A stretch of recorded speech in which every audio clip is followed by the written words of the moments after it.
নিচ দিয়ে আগুন দিয়ে দিয়েছিল। মানে আগুন দেওয়া সম্ভব আর কি, হয়তো বা কোনো না কোনো কারণে গ্যাস জমা ছিল। হ্যাঁ হ্যাঁ, তাহলে এটা আর কিছুই না, এটা হলো নিচ দিয়ে আগুন দিয়েছিল।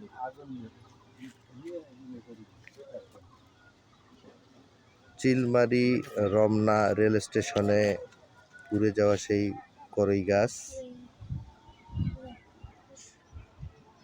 শরৎ একটু মানে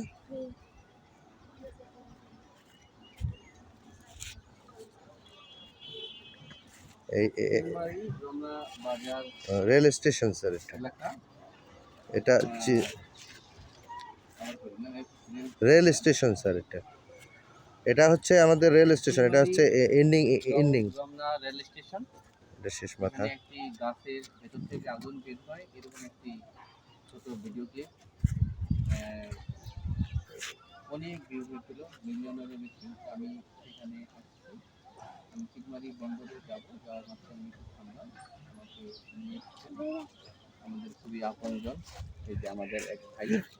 হ্যাঁ, তো এখন আমি তার কাছে আমি তথ্যটা জানলাম, আর ছোটবেলা আমি ভিডিও ক্লিপটা দেখলাম। আমার যেটা মনে হয় বাস্তবে এসে এই যে এই জায়গায় হয়তো বা কেউ আগুন দিছিল, সেখান থেকে হয়তো বা আগুনের নিচে ফাঁকা ছিল, নিচে কেউ হয়তো আগুন দিয়েছে, আগুন দেওয়ার পরে এই যে উপরে যে দেখা যাচ্ছে, উপরে এই জায়গা দিয়ে এই জায়গাটা ফাঁকা ছিল।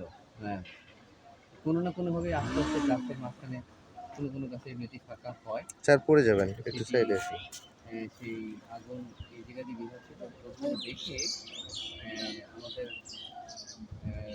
অনেক লোকজন আছেন যারা বয়স্ক থেকে, তারা তো অনেকে মনে করেন যে খুবই এটা অলৌকিক ভাবে হয়ে গেছে।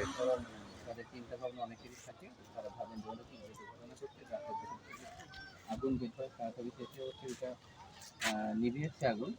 তো আমার মনে হয় যে এটি বুঝবার জন্য আগুন কীভাবে হলো আমাদের উদ্ভিদ বিজ্ঞানের কোনো শিক্ষকের জিজ্ঞেস করা বা বিশেষজ্ঞ হওয়ার আমার ধারণার কোনো প্রয়োজন নেই।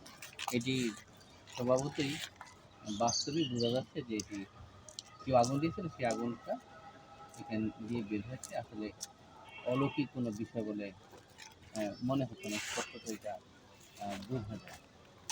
তো যারা স্যার আমরা যাই।